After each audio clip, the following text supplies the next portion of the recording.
Somewhere we are all too late. Somewhere we have all failed ourselves and our nation, and the time to correct our own wrongs is now.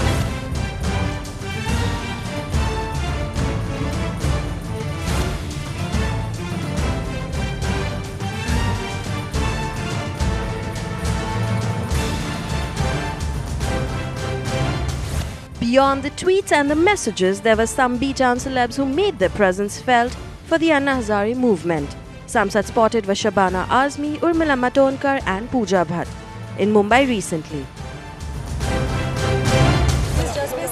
हर एक हमारे games देखते हैं, उस पर खुश होते हैं, फ़ख्र महसूस करते हैं। हमें एक दिन फ़ख्र होना चाहिए कि ये बिल भले ही 4 दशकों से जो यहाँ वहाँ घूमता रहा है, हम इसके पीछे थे। हम इस मूवमेंट का एक बहुत छोटा ही सही लेकिन हिस्सा थे, क्योंकि अब वो वक्त आ गया है जबकि इस सारी चीज़ों में ट्रांसपेरेंसी और लोगों के जो सवाल हैं उनके जवाब उन तक पहुँचना, इन सारी चीज़ों के लिए इस बिल का पास होना, वो भी सही तरीके से पास होना बहुत ज़्यादा ज़रूरी हो गया है। तो जो युवा इससे ऑलरेडी अटैच्ड है, उन्हें मैं मुबारकबाद देना चाहती हूँ, और वो जो नहीं है उनसे मैं इतना ही सवाल करना चाहती हूँ कि इससे आगे वो कभी नहीं कह सकते कि इस देश का क्या होगा, क्योंकि ये सोचने से अच्छा है कि वो इस आंदोलन का हिस्सा बने और इस मूवमेंट को और भी बड़ा और आगे बने।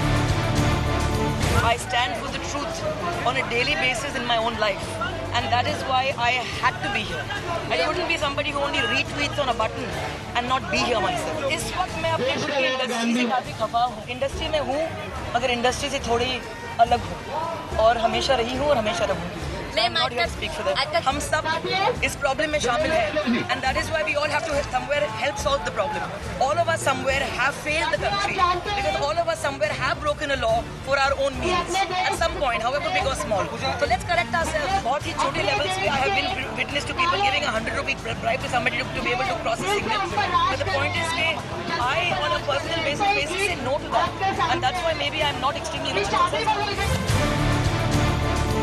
ये अगर सरकार समझती है कि इसको ये अपना ख़त्म हो जाएगा, तो ऐसा नहीं है, क्योंकि जैसे जैसे दिन गुजरते जा रहे हैं ये और पुल पकड़ रहा है और लोग साथ जुड़ रहे हैं। तो मुझे यकीन है कि भ्रष्टाचार के खिलाफ ये जो आंदोलन है इसकी जीत होकर ही रहे। जो भी प्रपोज्ड अमेंडमेंट्स हैं उसको ड्राफ्ट करने में सिविल सोसाइटी के लोग हों, ऐसे लोग हों जिनको जो जजेस हों, जो सिविल सोसाइटी के जो एक्टिविस्ट हों, उनके साथ सरकार के लोग 50% यहाँ 50% वहाँ हों। मैं इस बात को मानती हूँ कि जो चेयरपर्सन है इस कमेटी का, ड्राफ्ट कमेटी का, वो डेफिनेटली सिविल सोसाइटी से आदमी होगा। आप देखिए कि 40 साल से ये बिल जो है भटक रहा है।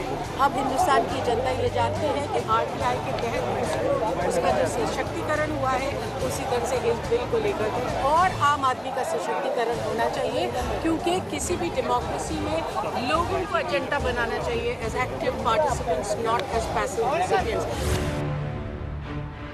Bollywood Hungama News Network.